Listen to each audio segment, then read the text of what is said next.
ఉద్యమానికి మొదటి నుంచే ఈ కాంగ్రెస్ పార్టీ హ్మ్. వ్యతిరేకంగా ఉంది మేడం. రైట్. సో రాములు గారు, ఎప్పుడైనా కూడా అప్పుడైనా ఇప్పుడైనా ఎప్పుడైనా తెలంగాణకు కాంగ్రెస్ పార్టీ విలన్ అనేది ఆ రోజు కేసీఆర్ గారు ఎందుకు చెప్పారు అనేది సరే ఆయన చెప్పారు. ఇప్పటివరకు మనకు చైతన్య గారు కూడా అదే విషయాలు చెప్పారు. చాలా ఎగ్జాంపుల్స్ చెప్పారు ఎందుకు అనాల్సి వచ్చింది అనే విషయంలో. మొన్న కేటీఆర్ గారు అనుకుంటారు ఇటీవల కాలంలో ఈ రజతోత్సవ సభకు ముందు చాలా అన్ని ఛానల్స్కి ఆయన ఇంటర్వ్యూ ఇస్తూ ఒక ఛానల్ ఇంటర్వ్యూలో ఆయన మాట్లాడారు. ఏదైతే కాంగ్రెస్ పార్టీని అప్పట్లో కలుపుతానన్నారు, కాంగ్రెస్ పార్టీలో విలీనం చేస్తాము టీఆర్ఎస్ పార్టీని అన్నప్పుడు ఆయనకి ఇష్టం లేకుండే పర్సనల్గా. ఢిల్లీ వెళ్ళి సోనియా గాంధీ గారిని కలిసినప్పుడు హరీష్ రావు గారితో మాట్లాడాను, బాబా ఇది నా లాస్ట్ రాజకీయ మీటింగు, దీన్ని కాంగ్రెస్ పార్టీలో విలీనం చేస్తే ఇక నేను ఈ పార్టీలో ఉండను కాబట్టి నా లాస్ట్ మీటింగ్ ఇదే అని చెప్పేసి అన్నారు. ఆ తర్వాత పరిణామాల నేపథ్యంలో కలపలేదు కాబట్టి నేను రాజకీయాల్లో ఇంకా కొనసాగుతున్నాను అనే ప్రస్తావన ఆయన తీసుకొచ్చారు. సో ఉద్యమానికి ముందు తెలంగాణ ప్రకటనకు ముందు జరిగిన మార్పులు పరిణామాలు, ఆ తర్వాత ఎందుకు కలపలేదు అనే పరిణామాలు, ఇవన్నీ ఏం జరిగింది అసలు? ఎందుకు కాంగ్రెస్ పార్టీని విలన్గా చూపించే ప్రయత్నం చేస్తున్నారు అనుకుంటున్నారు? యువటి ప్రేక్షకులకు, మీకు ప్యానల్లో ఉన్న మిత్రులందరికీ నమస్కారం. మా పాత బీఆర్ఎస్ నాయకులకు, అధిష్టానానికి, వర్కింగ్ ప్రెసిడెంట్, అధ్యక్షులు, దీర్ఘకాలికంగా ఒకరే అధ్యక్షుడు, వారందరూ కూడా ఒక మాట, ఇంకా పాత ముచ్చటే మారుతుంది, పాత మాటలే మాట్లాడుతుంది.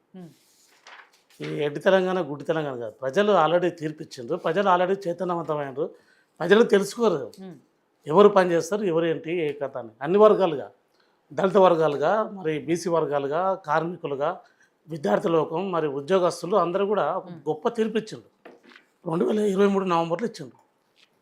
ఇచ్చిన తర్వాత కొన్నాళ్ళు మరి ఈ ప్రభుత్వానికి అవకాశం ఇచ్చి, ఎందుకంటే 9.5 సంవత్సరాల్లో అన్ని డిపార్ట్మెంట్లు విధ్వంసమైనవి. మరి ఎక్కడ కూడా బడ్జెట్ లేదు, డబ్బులు లేవు. మరి డబ్బులు ఎటుపోయిన దాని మీద కూడా తర్జనపరిచిన సందర్భం కూడా ఉన్నది. కాబట్టి ఇవన్నీ కూడా కొలాప్స్ అయిన సందర్భంలో మరి నిజంగా తెలంగాణ రాష్ట్రం మీద అభిమానం ఉంటే, ప్రజల మీద అభిమానం ఉంటే, ఈ ప్రజలు నా ప్రజలు అనుకుంటే, మరి వారు ఈ ప్రభుత్వానికి సహకరిస్తూ ఆర్థిక వనరులు ముఖ్యంగా, సంక్షేమ వనరులు ముఖ్యంగా, మరి ఎక్కడ దాచిపెట్టినో ఎక్కడ ఏమి ఉన్నాయో చెప్పాల్సిన అవసరం ఉండే.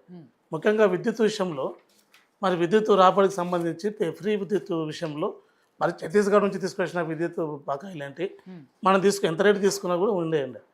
అవన్నీ కాకుండా రాజకీయ క్షేత్రం అనేది, ఓటు అనేది ఒక్క ఎలక్షన్ టైం ఉంటుంది మేడం. రోజు ఉండవు రాజకీయాలు, రోజు ఉండవు, ఓటు బ్యాంకు రోజు ఉండదు. మా బీఆర్ఎస్ పార్టీ నాయకులకు రోజు ఉంటుంది.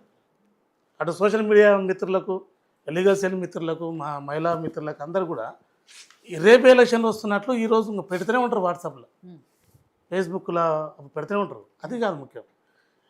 ఎలక్షన్లు వచ్చిన సమయంలో నువ్వు యుద్ధరంగంలో ప్రజలను మెప్పించుకొని, ప్రజాక్షేత్రంలో నీకు ప్రజలను ఒప్పించుకొని ఓటు బ్యాంకు మార్చుకోవాలి. కానీ ప్రతిదీ కూడా రాజకీయం. ఇప్పుడు నిన్న కేటీఆర్ గారు కాలు జారి కింద పడ్డారు. మేము సైతం అందరం కూడా పార్టీలకు అతీతంగా, అక్కడ నారా లోకేష్ బాబు నాయుడు వారు, పవన్ కళ్యాణ్, అందరు బీజేపీలు కూడా మానవత దుఃఖంతో గట్టి వెలుస్తున్నారు. అదే ఇతర party, Congress party, BJP party ఏమైనా కింద పడితే మా ఏమంటారు, కొడుకు బాగైంది, ఎంత సంతోషం ఉంటుందంటే బాగైంది దగ్గరికి వెళ్ళి చూసినా కదా, అలా ఉంటుంది. అది వద్దు, అది స్వచ్ఛ రాజకీయాలు కాదు, అవి స్వేచ్ఛ రాజకీయాలు కావు. కాబట్టి కేసీఆర్ గారికి మొత్తం తెలుసు. ప్రజలు అంటే సభ 2001 నుంచి నిన్నటి వరకు జరిగినటువంటి సభలలో, 2006 సంవత్సరంలో నేను విద్యార్థి నాయకుడు ఉన్నప్పుడు కూడా శారారాణి ఆధ్వర్యంలో వరంగల్లో ఇదే సభ జరిగింది. దీనికైనా బ్రహ్మాండంగా వచ్చింది. కరీంనగర్ జరిగింది, బ్రహ్మాండంగా వచ్చింది. ఇక్కడ కొంగరకాల్లో జరిగింది, బ్రహ్మాండంగా వచ్చింది. ఇదేం కొత్త కాదు. ఎట్లా తీసుకొస్తారు జనం, ఎట్లా వస్తారో మాకు తెలుసు. కానీ వారు మాట్లాడుతూ ఒక పెద్ద మనిషి ఇప్పుడు కూడా గౌరవిస్తారు, అందరూ గౌరవిస్తారు. రేవంత్ రెడ్డి గారు ముఖ్యమంత్రి గారు గౌరవిస్తారు, కిషన్ రెడ్డి గారు గౌరవిస్తారు, ఇతర నాయకులు గౌరవిస్తారు. కానీ ఆయన చెప్పాల్సిన అంశం చాలా ఉన్నాయి.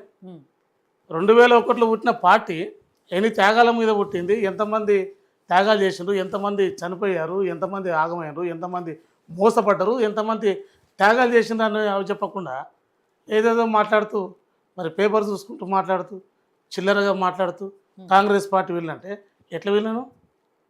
కాంగ్రెస్ పార్టీ లేని మొన్న ఒక ఇంటర్వ్యూలో కేటీఆర్ గారు అన్నారు కదా, కాంగ్రెస్ మొట్టమొదటిగా తెలంగాణ కోసం పోరాటం చేసింది కాంగ్రెస్ పార్టీ అన్నాడు పోయిన వారం ఒక ఇంటర్వ్యూలో చెప్పాడు. మరి కొడుకున్న ఆలోచన తండ్రికి ఎందుకు లేదు? పెద్ద మనిషే కదా. మళ్ళీ ఇందాక మీరు అంటున్నారు విలీనం చేస్తే రాజకీయ దూరంగా ఉన్నా అంటే, అరే నాయన నువ్వు వచ్చింది అమెరికా. బేసిక్గా ఆయనకి స్వతహాగా కాంగ్రెస్ పార్టీ అంటే ఎప్పటి నుంచో ఇష్టం లేదు. అలాంటి పార్టీలో మన పార్టీని విలీనం చేస్తున్నారు అంటే నేను ఉండను తప్పు అనేది మేడం.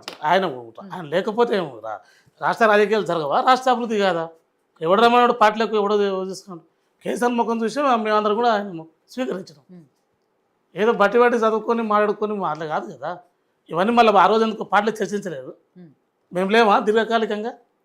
ఆయన 2008లో వచ్చినప్పుడు నేను అప్పుడు విద్యార్థి రాష్ట్ర కార్యదర్శి, మరి ఎంబడి తిరిగేలా 3 వారాలు ఎందుకు మాట్లాడలే? ఇప్పుడు ఇవన్నీ కార్యకర్తలకు, ఉద్యమకారులకు, ఈ మీడియా వాళ్ళకు కూడా ఈ తప్పులు మాట్లాడడం కరెక్ట్ కాదు మేడం. రాజకీయం చేసినప్పుడు రాజకీయం చేయాలి, కానీ ఆయన ఇష్టం లేదు అంటే మన కాంగ్రెస్ పార్టీతో పొత్తు పెట్టుకున్నప్పుడు ఈయనేనాడు 2004లో కాంగ్రెస్ పార్టీతో పొత్తు పెట్టుకొని ఎలక్షన్లకు పోయినప్పుడు మరి గెలుపు పొందిన తర్వాత అది కాదండి. మరి అప్పుడు రాష్ట్ర సాధన కోసం పొత్తు పెట్టుకున్నారు. అవును మేడం. ఇప్పుడు చెప్పారు వాళ్ళు పొత్తు పెట్టుకుంటే రేపు అధికారంలోకి వచ్చిన తర్వాత తెలంగాణ ఇస్తామన్నారు కాబట్టి మేము పొత్తు పెట్టుకున్నామని అట్లే చెప్పారు. మా టీఆర్ఎస్ని ఎందుకు కూని చేసిండ్రు? అంత ప్రేమ ఉన్న టీఆర్ఎస్ మీద అయితే సరే విలీనం చేయడానికి ఇష్టం లేకపోతే మా టీఆర్ఎస్ పార్టీని ఎందుకు బీఆర్ఎస్ మార్చిండ్రు? వాళ్ళ పార్టీయే కదా. ఎవరి పార్టీ అండి? ప్రజల పార్టీ, ప్రజలు ఇచ్చిన పార్టీ అది. ఒక గాథ ఇన్నాయ పెట్టిన పార్టీ, ఒక మాచెల్లి కిషన్ రావు పెట్టిన పార్టీ, దేశ సినిమాలయ పెట్టిన పార్టీ, ఒక బాపూజీ కొండలక్ష్మి బాపూజీ గారు ఆయన ఇల్లునిచ్చి స్థలం ఇచ్చిన పార్టీ అది. ఈయన ఒక్కరిది కాదు.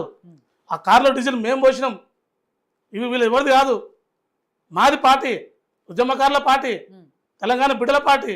దాన్ని తీసుకుపోయి బీఆర్ఎస్ పార్టీ మారేసి ఈరోజు పిచ్చి పిచ్చి మాటలు మాట్లాడితే ఎట్లా? నేను పిచ్చోలే తెలంగాణ ప్రజలు.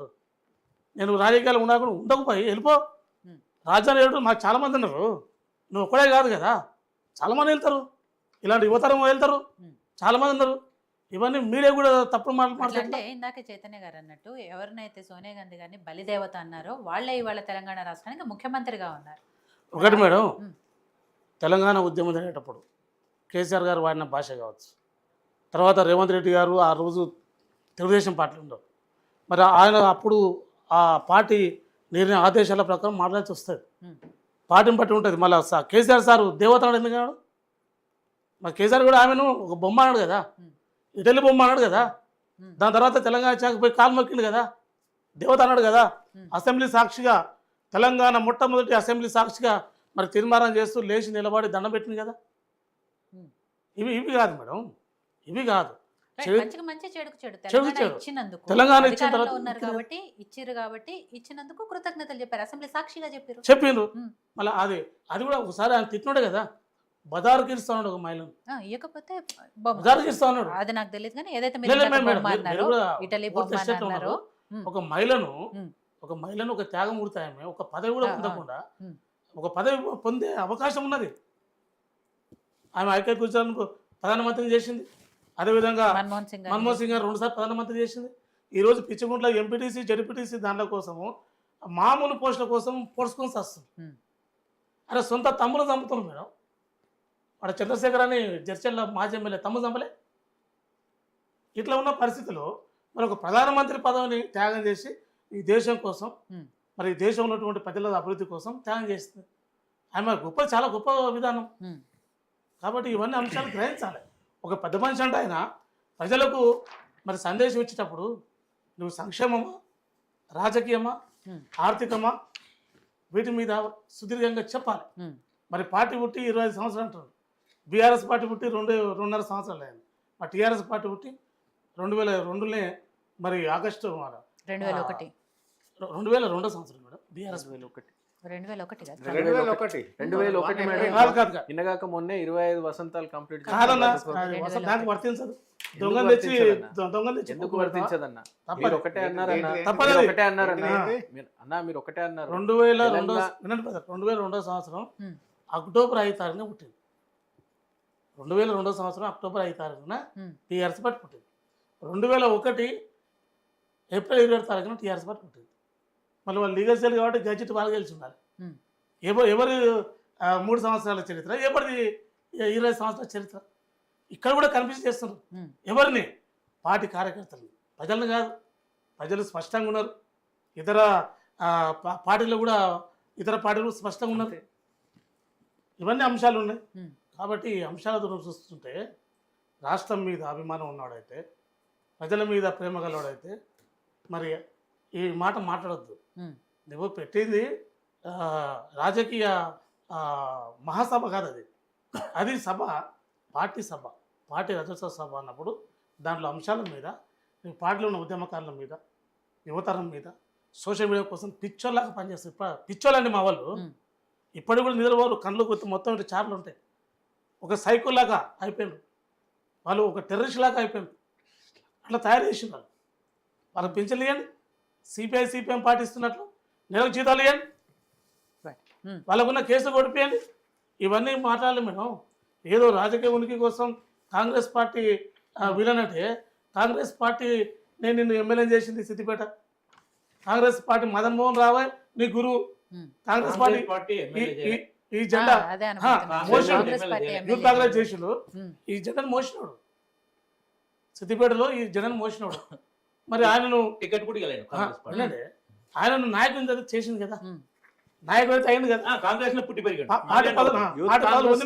యూత్ కాంగ్రెస్ లీడరు, కాంగ్రెస్ నాయకుడు అయింది కదా, రాజకీయ రహదారి నేర్పింది కాంగ్రెస్ పార్టీ కదా. ఎమర్జెన్సీలో ఉన్నాడు, ఎమర్జెన్సీని సమర్థించుండు, అది సమర్థించండు. మరి అంతెందుకండి 2006 సంవత్సరం అంటే 2002 సంవత్సరంలో, అంటే సారీ ఈ మన 98-99లో రవాణా శాఖ మంత్రి ఆయన. ఇప్పుడు నేను విమర్శిస్తే బాగుండదు కానీ రవాణా శాఖ మంత్రి ఉన్నప్పుడు అసెంబ్లీ సాక్షిగా తెలంగాణ వద్దన్నాడు. ఏమన్నా మంత్రిగా ఉన్నప్పుడు కాదు, మంత్రి ఎమ్మెల్యేగా ఉన్నప్పుడే అన్నాడు. ఎమ్మెల్యే ఉండి అన్నాడు తెలంగాణ వద్దు అన్నారు. వద్దన్నాడు. అది మూలాలు మర్చిపోతే 6 సూత్రాలు కొన్ని ఏంటంటే డివిజన్ వై ఏరియా వైజ్ ఇట్లా జాబ్ తీసుకుంటే టాలెంటెడ్ పర్సన్స్ రారు, స్టేట్ మొత్తం తీసుకోవాలి, ప్రాంతాల వారిగా తీసుకోవద్దు. అసెంబ్లీలో ఉపన్యాసం ఇచ్చిండు, ఉపన్యాసం ఇచ్చిండు అసెంబ్లీ సాక్షిగా, ఉమ్మడి ఆంధ్రప్రదేశ్ అసెంబ్లీ సాక్షిగా తెలంగాణ వద్దన్నాడు. వీళ్ళు పెద్దలు ఉన్నారు, తెలంగాణ వద్దని కాదు, ఆ రిక్రూట్మెంట్ లో ప్రాంతాల వారిగా వద్దు. తెలంగాణ రాష్ట్రం వద్దన్నారు. తెలంగాణ రాష్ట్ర విషయంలో రాష్ట్రం కావాలనిలే, రాష్ట్ర విభజన సిస్టమ్ వద్దన్నాడు రిక్రూట్మెంట్ లో. విభజనకు ఆయన సాధకులు లేడు. డిప్యూటీ స్పీకర్గా ఉన్న, రవాణా శాఖ మంత్రి ఉన్న ఆ రోజుల్లో మాట్లాడలేదు. తద్వారా పదవి అనేది ఆయనకు లేకపోవడం వల్ల, పదవి మంత్రి పదవి రాకపోవడం వల్ల, చంద్రబాబుకు వ్యతిరేకంగా మాట్లాడడం వల్ల జయశంకర్ గారు, మిగతా కేశవరావు జాదవ్ గారు అందరూ పిలుచుకొని ఆయన ట్రైన్ చేశారు. ఇవన్నీ చరిత్ర మేడం. ఇవన్నీ కాంగ్రెస్ పార్టీ ఇచ్చినటువంటి అంశాలు మర్చిపోదు. కేంద్ర కార్మిక శాఖ మంత్రి చేశారు, అది గొప్ప విషయం. హరీష్ రావు గారు అసలు ఎమ్మెల్సీ కాకముందుకే మరి ఆయనను యువజన సర్వీస్ శాఖ మంత్రి ఇచ్చారు. మరి నాయన నరసింహరెడ్డి గారు ఆయనకి సాంకేతిక విద్యా శాఖ మంత్రి ఇచ్చారు.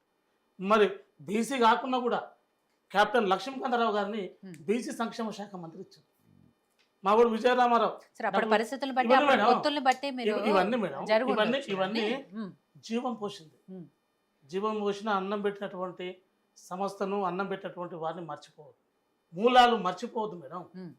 రాజకీయం అనేది వస్తుంది పోతుంది, ఓట్లు అనేది వేస్తారు పోతారు, పదవులు వస్తుంటే పోతుంటాయి, కానీ మూలాలు, చదువుకున్న స్కూలు, చదువుకున్న కాలేజీ, పెట్టిన పెట్టినోని మర్చిపోవద్దు. అదే గౌరవ ముఖ్యమంత్రి గారు రేవంత్ రెడ్డి గారు, పార్వతమ్మ అని ఒక బీసీ నాయకురాలు, చిన్న ఇంట్లో కిరాయి ఉండి మన ముఖ్యమంత్రి ఇంటికి పోయి వాళ్ళ ఇంట్లో అన్నదిని వచ్చింది అంటే అది కృతజ్ఞత. ఈ మూలాలు మర్చిపోవద్దు. నువ్వు పార్టీ క్యాడర్ను బలపరచాలంటే, పార్టీ క్యాడర్లో బలాన్ని పెంచాలంటే, వాళ్ళ లోపల ధైర్యాన్ని నింపాలంటే అంశాలు చాలా ఉన్నాయి, చాలా అంశాలు ఉన్నాయి. మళ్ళీ మాట్లాడదాం రాములు గారు. సో రామరెడ్డి గారు, ఇక్కడ తెలంగాణకు నువ్వు విలన్ అంటే